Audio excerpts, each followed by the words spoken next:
একটি মেয়ে ভুল করে একটি ল্যান্ডমাইনের উপর পা রেখে যায় এবং ভয়ে সেখানেই স্থির হয়ে যায়। ঠিক তখনই এক সৈনিকের নজর তার উপর পড়ে। সে জোরে চিৎকার করে বলে সে যেন একদমই নড়াচড়া না করে। তারপর সেই সৈনিক মেয়েটির কাছে যায় এবং খুব সাবধানে মাইনের উপর জমে থাকা কংক্রিট সরাতে শুরু করে। কিছুক্ষণের মধ্যেই সে মাইনের ফিউজ খুঁজে পায়। মেয়েটি ভয়ে ভীষণভাবে কাঁপছিল।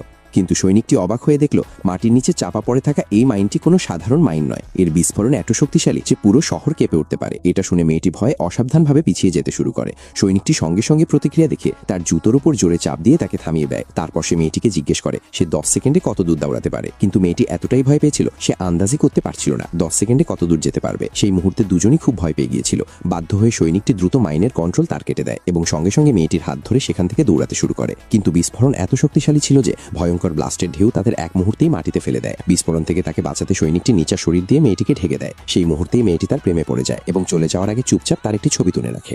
গাড়ি থেকে নামার পর মেয়েটি একটি ব্রেসলেট খুঁজে পায়। তখন তার মনে পড়ে যখন তারা বিস্ফোরণের কারণে পড়ে গিয়েছিল তখন হয়তো ধাক্কা লেগে ব্রেসলেটটি তার কাছে এসে পড়েছিল। মেয়েটি ব্রেসলেটটি তাকে ফিরিয়ে দিতে চেয়েছিল কিন্তু তখন অনেক দেরি হয়ে গিয়েছিল। সৈনিকটি ভেবেছিল মেয়েটি শুধু তাকে বিদায় জানাচ্ছে, কিন্তু যখন সে ব্রেসলেটের কথা জানতে পারে তখন বাস অনেক দূরে চলে গিয়েছিল। বাড়ি ফিরে মেয়েটি তার যোগাযোগ খুঁজে বের করার চেষ্টা করে কিন্তু কোনো তথ্য পায় না। সৈনিকটি পুরো সময় মুখে মাস্ক পরেছিল, তাই মেয়েটির পক্ষে তাকে চিনে নেওয়া কঠিন ছিল। একদিন মেয়েটি তার এক বন্ধুর সাথে দেখা করতে যাচ্ছিল। তখন পথে সে একজন অচেনা মানুষকে দেখে যার গড়ন ঠিক সেই সৈনিকটির মতো ছিল। মেয়েটি আনন্দে ভরে ওঠে। সে জানতে পারে যে সেই সৈনিকও একই শহরে থাকে, কিন্তু পিছন থেকে আসা গাড়ির ভিড় তাকে সামনে এগোতে বাধ্য করে এবং সে তার সাথে যোগাযোগ করতে পারে না। গতদিন যা ঘটেছিল সেই কারণেই মেয়েটি কাজে মন দিতে পারছিল না। এটা দেখে তার ক্লায়েন্ট তাকে বাড়ি গিয়ে বিশ্রাম নিতে বলে। যখন সে কোম্পানির গেটে পৌঁছায় তখন প্রবল বৃষ্টি শুরু হয়ে গিয়েছিল। সে ছাতা ছাড়াই সেখান থেকে চলে যেতে যাচ্ছিল।